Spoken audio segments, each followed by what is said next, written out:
Magandang araw mga kaibigan. Welcome muli sa ating programang Dasal at Kwento.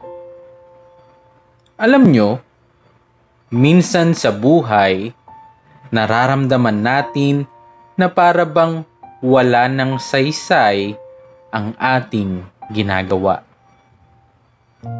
Paulit-ulit, nakakapagod at tila walang nagmamalasakit.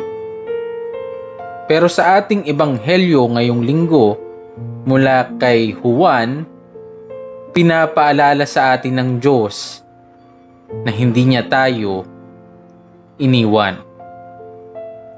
Sabi nga sa John 3:16, sapagkat gayon na lamang ang pag-ibig ng Diyos sa sanlibutan, kaya ibinigay niya ang kanyang bugtong na anak upang ang sino mang sumampalataya sa kanya ay hindi mapahamak kundi magkaroon ng buhay na walang hanggan. At para mas maunawaan natin ang mensaheng ito, hayaan niyong ibahagi ko ang kwento ni Lara. Si Lara, isang 24 na taong gulang na call center agent, ay halos 4 na taon nang nagtatrabaho sa gabi. Dahil sa shifting schedules at paulit-ulit na routine, log-in calls, irate customers, log out. Unti-unti siyang nakakaramdam ng matinding burnout.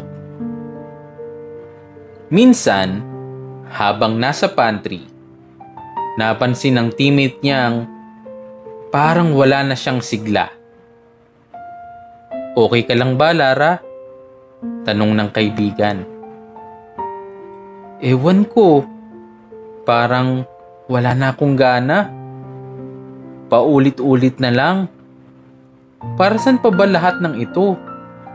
Sagot niya na may bigat sa tinig. At dahil mag-isa siyang nakatira sa isang boarding house, lalong tumitindi ang lungkot niya tuwing uuwi. Sa bawat gabi, nararamdaman niya na parang walang nagmamalasakit. Ang trabaho'y trabaho lang. Ang pera'y parang dumadaan lang. At siya mismo tila nawawalan ng saysay. Isang madaling araw, matapos ang napakahabang shift, tumaan siya sa isang maliit na chapel sa kanto. Karaniwan, dinidiretso niya lang ang daan. Pero sa gabing iyon, may kakaibang hatak ang loob niya para pumasok. Tahimik ang loob. May kandilang kumikislap at sa harap ay nakasabit ang krus ni Kristo. Umupo siya sa pinakalikod at tumitig habang pinagmamasdan niya ang krus. Biglang bumalik sa isip niya ang isang talata na nabasa niya minsan sa social media. Sapagkat gayon na lamang ang pag-ibig ng Diyos sa sanlibutan, kaya't ibinigay niya ang kanyang bugtong na anak, upang ang sino mang sumampalataya sa kanya ay hindi mapahamak, kundi magkaroon ng buhay na walang hanggan. Parang biglang dumampi ang init sa puso niya. Napaluha siya ng hindi namamalayan. Kung ganun, mahal pala talaga ako ng Diyos, bulong niya. Hindi pala ako iniwan. Hindi pala ako pinabayaan. At higit sa lahat, hindi pala sayang ang buhay ko. Kinabukasan, bumalik si Lara sa trabaho. Hindi biglang nawala ang stress. Hindi rin naging madali ang calls. Pero may bagong pananaw na siya.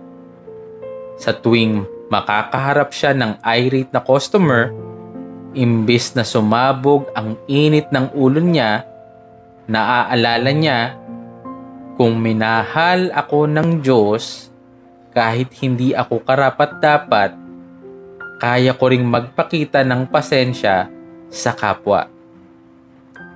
Sa tuwing mapapagod siya, pinapaalala niya sa sarili, hindi ako nagtatrabaho lang para mabuhay. May Diyos na nagmamahal sa akin at nagbibigay saysay sa ginagawa ko. At sa tuwing makakaramdam siya ng lungkot, tumitingin lang siya sa maliit na krus na isinabit niya sa kanyang ID lace. Isa itong paalala na kahit sa dilim ng gabi, may liwanag na dala ang pag-ibig ng Diyos. Mga kaibigan, tulad ni Lara, lahat tayo ay may kanya-kanyang krus na pasan. Pagod, problema, o kalungkutan. Pero ang krus ni Kristo ay hindi tanda ng pagkatalo. Ito ang pinakadakilang tanda ng pag-ibig ng Diyos. At kapag tiningala natin si Jesus, natututo tayong maniwala na may saysay ang lahat ng pinagdadaanan natin. Dahil ang krus sa dulo ay hindi nagdala ng kamatayan, kundi buhay na walang hanggan. Manalangin tayo. Amang mapagmahal, salamat po sa krus na siyang naging sagisag ng iyong pag-ibig. Salamat dahil sa kabila ng aming mga kahinaan at bigat ng buhay, hindi mo kami hinusgahan, kundi iniligtas mo kami sa pamamagitan ni Jesus. Turuan mo kaming magtiwala, kumapit at tumingin palagi sa krus bilang tanda ng bagong pag-asa. Amen. Mga kaibigan, sana'y nagsilbing paalala sa atin ang kwento ngayong araw na hindi tayo nag-iisa sa laban ng buhay. Ang Diyos ay kasama natin at ang kanyang pag-ibig ay walang hanggan. Ako po si Kuya Japes at ito ang inyong dasal at kwento. Hanggang sa susunod, sama-sama tayong tumingin kay Kristo, ang krus na nagligtas at ang pag-ibig na nagbigay buhay. Maraming salamat at pagpalain tayong lahat.